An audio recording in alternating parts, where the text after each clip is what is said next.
C'est rare que je sois totalement déçu par une décision de Wizards of the Coast concernant Magic. Mais je dois bien avouer que certaines news concernant l'année 2025 m'ont bien sonné à l'époque. Déjà avec l'arrivée d'un Universes Beyond Spider-Man, et il ne s'agissait pas que d'un seul set, mais d'une série de sets Marvel prévus pour sortir au compte-gouttes une fois par an. Mais en plus, les Universes Beyond allaient se retrouver légales en standard, ce qui veut dire qu'on allait se retrouver avec des cartes Spider-Man dans le format standard. Je ne joue plus en standard depuis quelques années maintenant, mais j'ai toujours considéré ce format comme la valeur étalon de l'état de santé du jeu. D'abord parce que en dehors du Kitchen Table, c'est le format le plus représenté en boutique et au Pro Tour, et que c'est toujours un vrai plaisir de voir des joueurs pros s'affronter en standard. Mais aussi parce que c'est le format qui représente le Magic actuel, qui montre ce que Magic vaut aujourd'hui, aussi bien en termes d'histoire que de mécanique de jeu. C'est censé exprimer une certaine forme de cohérence et être une vitrine stylée. Que les UB soient accessibles au format plus étendu,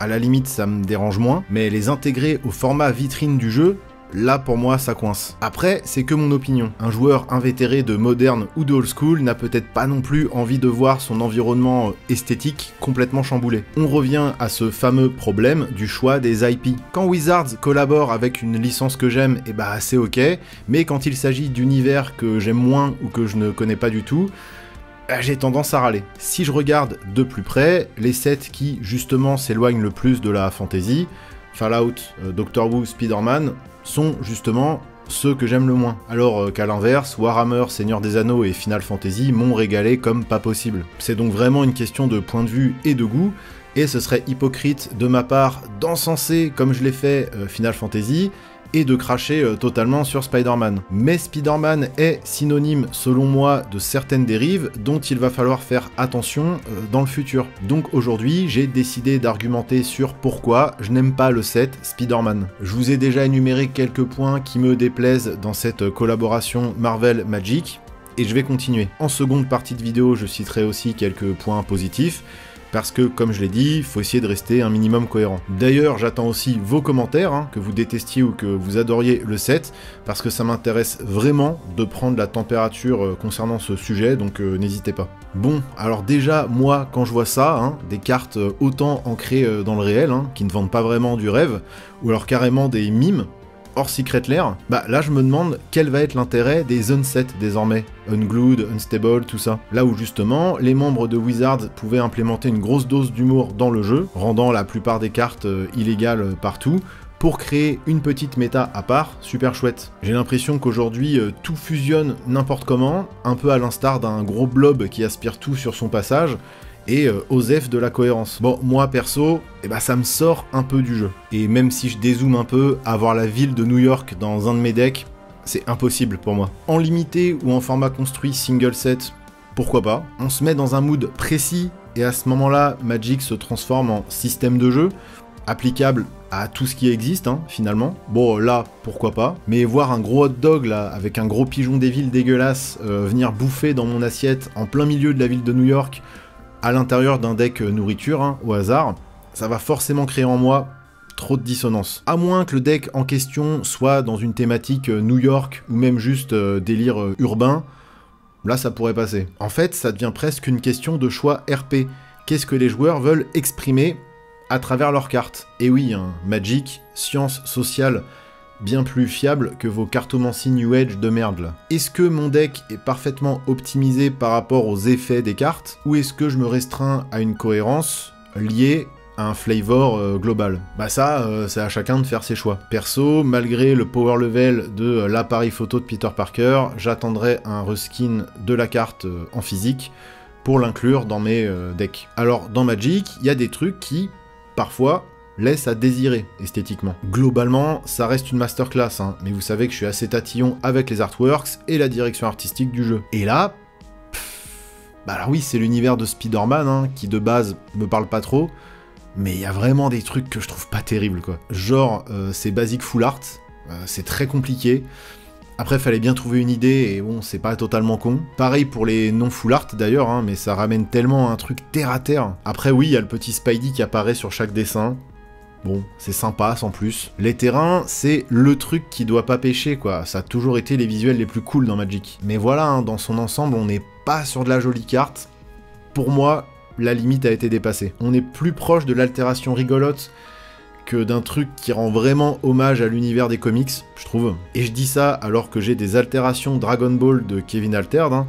Ça prouve que je peux me taper des trips de temps en temps, même quand il s'agit de choses très éloignées de Magic. Alors d'ailleurs, pour celles et ceux qui, comme moi, ne sont pas très fans de l'univers visuel du set, il existe Through the Omen Pass, qui est à moitié un point positif, on va dire. Wizards a négocié les droits de Spider-Man uniquement pour la version physique des cartes. Donc pour Arena, il a fallu retaper l'intégralité du set avec des visuels et des noms issus de l'univers Magic. Bon, le truc c'est que c'est dispo uniquement en ligne, mais il y a des cartes vraiment jolies, voire très fun, mais cohérentes, parce que reskiner in-universe des cartes avec le sous-type humain, araignée et héros, c'était pas gagné d'avance, hein. Mention spéciale à Lure Spider, dessiné par Jesper Eising.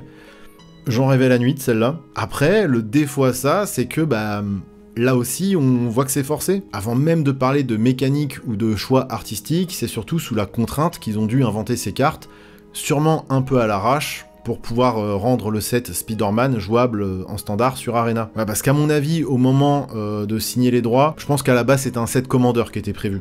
Bref, j'ai pas la preuve de ça, mais... Là, on voit trop les ficelles, et forcément, ça perd un peu de sa saveur, hein. Bref, ce que ça dit, c'est que si vous êtes fan des effets des cartes Spider-Man, mais que l'écrin ne vous plaît pas, vous pouvez toujours vous débrouiller pour imprimer 2 belles proxys, et tout le monde sera content. Enfin, sauf Wizards. Eux, ils seront peut-être pas très contents que vous fassiez ça. Et je suis même pas certain que ce soit si avantageux pour eux de sortir le set Through the Omen Pass Spider-Man en physique. Quoi qu'en petit tirage, ça pourrait peut-être se vendre. Après, le set ne me parle pas du tout en termes de mécanique. J'ai l'impression que ça part un peu dans tous les sens et qu'ils ont voulu faire rentrer un max de personnages. D'après ce qu'on m'a dit et de ce que j'ai compris, le flavor des comics est plutôt bien respecté, mais vu que Spider-Man de base, je m'en fiche un peu, forcément, il n'y a rien en termes de gameplay qui m'attire, quoi. Après, j'avoue que ça me motive un peu à regarder les films, juste pour pouvoir prendre du plaisir plus tard à jouer le set. Mais ouais, globalement, on sent qu'à la base, c'était pas forcément un set prévu pour le standard, qui sont revenus sur leurs décisions un peu au dernier moment, et du coup, ça donne un petit set hybride, qui, vu d'ici, me donne pas trop envie, quoi. Après, certains reskins Marvel, qui sont à peu près l'équivalent des Through the Edges de Final Fantasy, sont super beau. Wizards a pris l'habitude de proposer des arts alternatifs hyper travaillés, quitte à délaisser un peu les cartes de base en termes d'esthétique. Bon, en fait, ils reprennent des visuels déjà existants, mais qui sont super stylés. Et comme d'hab, ça marche. Il y a notamment le Spider-Man dessiné par Moebius, qui est fou. Moebius, c'est un auteur et dessinateur de bandes dessinées, notamment co-créateur de la maison d'édition Les Humanoïdes Associés, éditrice du magazine Métal Hurlant. Il participe également à la conception graphique de films comme Alien ou Tron. Une vraie légende et l'un des plus talentueux de son ère. Voilà, si je peux récupérer cette carte pour la collection, je suis content, et il y en a quelques autres. J'ai beau ne pas être très sensible à la culture des comics américains, il y a quand même des trucs vraiment chouettes. Par exemple, le fait d'avoir mis des sagas en borderless panel, ça rend vraiment trop bien. Si t'es fan du comics, ça doit être un régal de jouer des cartes comme ça. Mais finalement, ces reskins de cartes, c'est un peu un truc qu'on faisait, nous, les passionnés de Magic, avec l'altération. J'ai vu passer un grand nombre de cartes personnalisées bien avant l'arrivée des UB, avec des références à des mimes ou à des licences connues. Avant l'arrivée des UB, il y avait aussi les fansets, comme Star Wars The Gathering, et il existe même déjà un set Dark Souls à imprimer chez soi. Franchement, il est possible que ce genre de pratique ait inspiré la R&D de Wizards pour l'implémentation des Universes Beyond. Dernier point positif, et sans doute celui qui revient le plus souvent dans la communauté, c'est que ça ramène de nouveaux joueurs et de nouvelles joueuses. En effet, j'ai jamais vu autant de gens autour de moi se mettre à Magic, je n'ai jamais vu autant de produits Magic en rupture de stock dans les boutiques, et de toute façon, au vu des chiffres, ouais, ça a l'air de fonctionner. Cependant, en ce qui concerne Spider-Man, autour de moi, tout le monde semble boycotter le produit. Est-ce que Spider-Man sera donc le set qui fera craquer l'élastique et qui deviendra contre-productif par rapport à la stratégie d'attirer toujours plus de consommateurs? Je sais qu'aux États-Unis, les super-héros, c'est une véritable religion, donc j'imagine que le service marketing a bien fait son taf et que les Américains risquent de surconsommer les collabs Magic Marvel. En ce qui me concerne, il y aura très peu, voire pas du tout d'achats de produits estampillés Spider-Man. Déjà parce que je trouve la qualité intrinsèque de cette édition très limitée, hein, comme je vous l'ai dit. Je pense que Wizard doit comprendre qu'il y a peut-être certaines limites à pas dépasser, même si bon, c'est dur de se faire entendre à travers une politique de boycott, hein, surtout quand on est peu nombreux. Encore une fois, il y a aujourd'hui une telle offre avec Magic que si j'aime pas Spider-Man, je pourrais me tourner vers autre chose, voire ne rien consommer pendant quelques mois, ça fera du bien. Mais sur le long terme, et là je vous renvoie à ma vidéo sur Hasbro sortie il y a quelques mois, j'ai pas non plus envie de voir disparaître le Magic que j'aime, le Magic de base, pas forcément de la fantasy old school pure, mais au moins le Magic in-universe quoi, parce que c'est un peu là aussi les risques. Quand Chris Cox, le PDG de Hasbro, annonce qu'il ne faudra pas être étonné de voir des éléments inspirés de la K-pop apparaître dans Magic pour attirer un public féminin, je sais que les gens qui bossent à la R&D de Wizard sont extrêmement talentueux et sont capables de créer de la belle magie avec à peu près tout et n'importe quoi, mais quand même, est-ce que vous voyez les taux se refermer? Parce qu'à force d'enchaîner des idées de merde comme ça, même le Magic in-universe risque de se faire bouffer. Déjà qu'il y a eu énormément de critiques par rapport au hat set, même s'il y a des très bonnes choses à prendre dedans, et j'en parlerai dans d'autres vidéos, l'avenir semble pas très radieux quand même. Hein. Bon, après, heureusement pour moi, Edge of Eternities a tout rattrapé, donc je suis un peu rassuré. Donc, faut rester vigilant. On est des vaches à lait, on le sait, mais faut aussi pouvoir exprimer nos craintes, c'est important. Les AP Spider-Man se sont passés ce week-end, donc n'hésitez pas à me dire comment ça s'est passé, s'il y avait du monde, tout ça, si le format scellé fonctionne bien. Perso, ça me donne pas envie, mais je suis quand même curieux. Je vous le demande à chaque fois, mais c'est hyper important pour nous, créateurs de contenu que vous appréciez, de liker, de commenter, et pourquoi pas de devenir membre si vous en avez les moyens. En plus, je poste souvent du contenu exclusif. Merci de m'avoir écouté. Au revoir.